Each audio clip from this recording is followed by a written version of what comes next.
नमस्कार, मैं Harshita Sen R18 news पर आप सभी का स्वागत करती हूं। आइए जानते हैं भीलवाड़ा की कुछ खास खबरें। भीलवाड़ा जिले के तिलस्वा राजकीय उच्च माध्यमिक विद्यालय में एक अनोखा मामला सामने आया है, जहां पर 32 सालों से अपनी सेवाएं दे रहे चतुर्थ श्रेणी कर्मचारी का शिक्षा विभाग में कोई रिकॉर्ड ही नहीं है। पिछले 32 सालों से विभाग द्वारा हर माह उसको तनख्वाह भी दी जाती रही है, मगर अब जब उसके रिटायरमेंट होने जा रही है तो उसका कोई सर्विस रिकॉर्ड फाइल ही गायब बताई जा रही है, जिसके कारण चतुर्थ श्रेणी कर्मचारी को रिटायरमेंट के कोई भी फायदा नहीं मिल पाएगा। वही कर्मचारी ने सर्विस बुक की मांग करते हुए चेतावनी दी कि यदि उसे सर्विस बुक नहीं मिलती है तो आत्महत्या करने मजबूर होना पड़ेगा।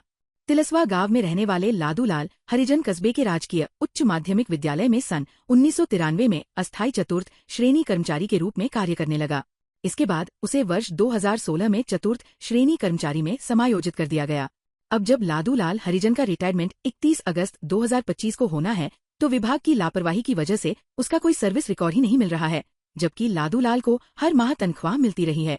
पीड़ित लादूलाल हरिजन ने कहा, सर्विस रिकॉर्ड नहीं मिलने से मुझे रिटायरमेंट के लाभ प्राप्त नहीं हो पाएंगे। इसके कारण मैं अपने परिवार का भरण पोषण कैसे कर पाऊंगा। यदि सर्विस रिकॉर्ड नहीं मिलता है तो मजबूरन मुझे आत्महत्या करनी पड़ेगी।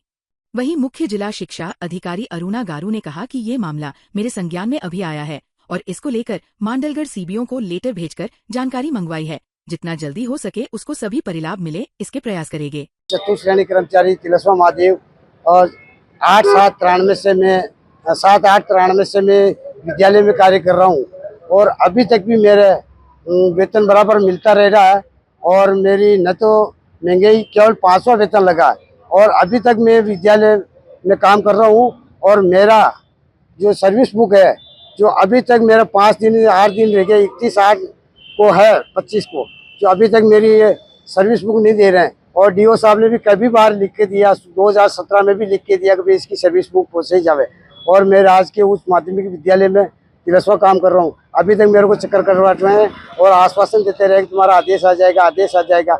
अब कब तक आएगा? मेरा तो 5-7 दिन वो रह गया। अगर ये नहीं हुआ कार्य तो मेरे बाल बच्चे और मैं कहाँ जाऊँगा और मैं भूखा मर जाऊँगा। अगर ये नहीं हुआ तो अंत में आप स्वयं जानोगे, या तो इस दुनिया को छोड़ के चला जाना अच्छा है। मेरे साथ में इतना अत्याचार हो रहा है।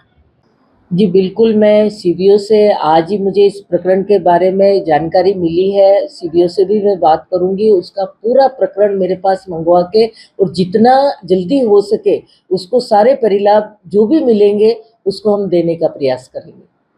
क्या अब तक इसकी जानकारी आपको नहीं थी? हाँ, इसकी जानकारी शायद एक पत्र हमारे पास आया था और हमने तथ्यात्मक फैक्चुअल रिपोर्ट जो सीबीओ से मांगी थी। अब मैं वो जानकारी भी ले रही हूँ, वो उस रिपोर्ट में उन्होंने जवाब दिया या नहीं दिया वो मैं जानकारी लेके आपको इससे अवगत कराऊंगा। मांडलगढ़ सीबीओ का कहना है कि इनका जो सर्विस रिकॉर्ड ही अवेलेबल नहीं है। वो देखने के बाद ही पता चलेगा सर। मैं पत्र के द्वारा या मौखिक जैसे भी हो सीबीओ साहब से बात करके और इस संबंध में पूरी जानकारी लूंगी। मैं आप मानते हो कहीं की विभाग की लापरवाही, क्योंकि प्रार्थी कहना है मैं लगातार चक्कर काट रहा हूँ, मेरी सर्विस बुक दी नहीं जा रही जबकि पहले उसके पास थी।